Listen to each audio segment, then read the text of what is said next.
Agenda item 7, discussion and possible action regarding fire contract for the town of Carefree. Mr. Neiss. Thank you, Mayor, members of council. From a fundamental perspective, it's helpful to understand where we've been, what the evolution has been with the town, with the fire protection services, prior to concentrating on where we are now and where we're going in the future. So my presentation is going to give you a snapshot, a general overview of the evolution of fire service in Carefree, talk about the existing contract, and talk about the proposals on the table. Bottom line with first responders is the call for assistance when it's made. What you care about is the appropriate trained personnel, state-of-the-art equipment, arriving in a good, quick fashion.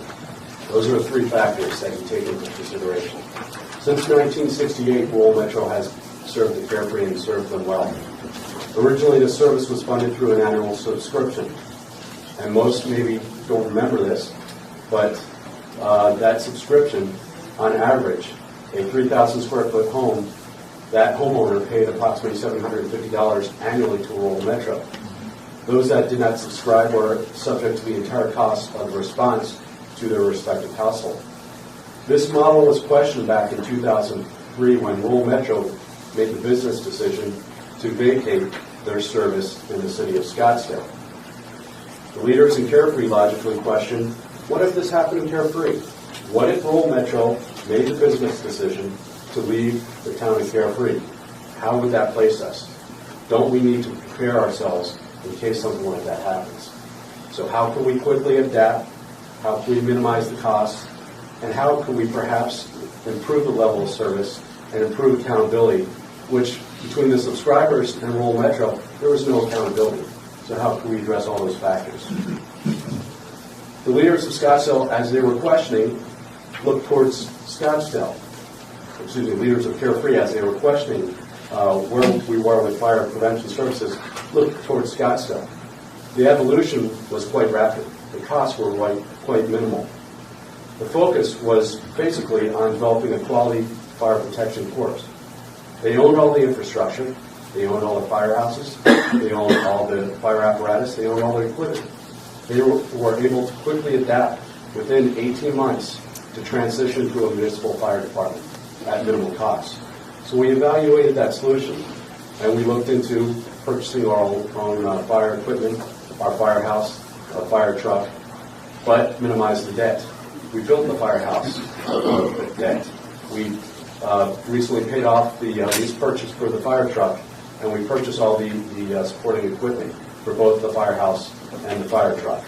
So now we control the long-term costs. That's not figured into any future contract. That's all managed because we purchased those and made those investments. So we can quickly adapt if Rural Metro decides, once again, they're a for-profit entity, that they can no longer service the town of Carefree. So the evolution now focused on the personnel. Obviously, we wanted well-trained personnel. We looked at the surrounding market area at that time, 5 years ago. We contacted the city of Phoenix. We contacted Scottsdale. We contacted Daisy Mountain. And of course, we worked with Rural Metro to evaluate what the current market value is of the contract at that point in time for personnel to service the town of Carefree. Obviously, we wanted to minimize our overhead. We did that by owning the infrastructure. We wanted to minimize the town liability. We wanted to improve and expand the level of service. Ultimately, the two players that came to the plate after we went around and talked to those adjacent agencies were Scottsdale and Rural Metro.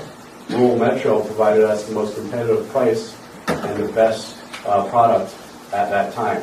So we agreed at that time to a 5-year contract with Rural Metro. I think it's important to look at the benefits of this master contract. Some might question the logic behind that master contract. Once again, there was no accountability between the original subscribers and Rural Metro. Through that master contract, now there's accountability. There's required minimal response times. Typically, the industry is 10 minutes. Within Carefree, 90% of the calls, the ambulance and fire truck respond less than 4 minutes. We have accountability built into that contract. We also have a requirement as far as minimal manpower. In the past, firefighters, like anybody else, get ill. They have vacations. Sometimes we didn't have the appropriate manpower during the various shifts. There's 3 shifts within the fire department. Now we have that threshold in there that requires minimal manpower for each shift. We also expanded the education opportunities. Obviously, many residents of Carefree have taken advantage of the free CPR program that's offered through that community room over at the firehouse. We expanded inspection services. There's free safety inspections and free brush inspections. Recently, we expanded that to fire hydrant inspections, all fire hydrants, whether they're on the Cape Creek Water Company or the Carefree Water Company. A great value to the town of Carefree. We also have a walk-in treatment facility that some people have become more familiar with. That allows for such things as free blood pressure checks on a regular basis. We also have staffing built into community events. So, for example, our recent Christmas festival, there was staffing there from rural Metro, and they're good volunteers as well as promoting, donating money to the respective events. There's monthly and annual performance reports, so we have accountability built into the contract. So each month you receive the time, the response rates, where the responses are on a monthly basis and an annual basis. From a financial perspective, once again, we eliminated that individual subscription. The town paid the monthly fee to rural Metro to cover all properties within the town. The service was paid through an increase in municipal sales tax from the 2% to 3%. And it's important to note that excluded groceries. So if you purchase your groceries at Bash's', that additional 1% did not apply to those groceries at Bash's' grocery store. Due to the elastic nature of the sales tax, it was projected when we created this model that 1% over the long term would not cover the entire cost of the contract. And there would be a certain percentage taken out of the general fund. I think there's a misnomer with the general fund. The general fund is simply an operational fund for the town. The money is there to pay for operations. Certainly one of the most important services that we provide is the service now through this master contract. And I don't think anybody will debate that value of that contract and what we provide through this contract.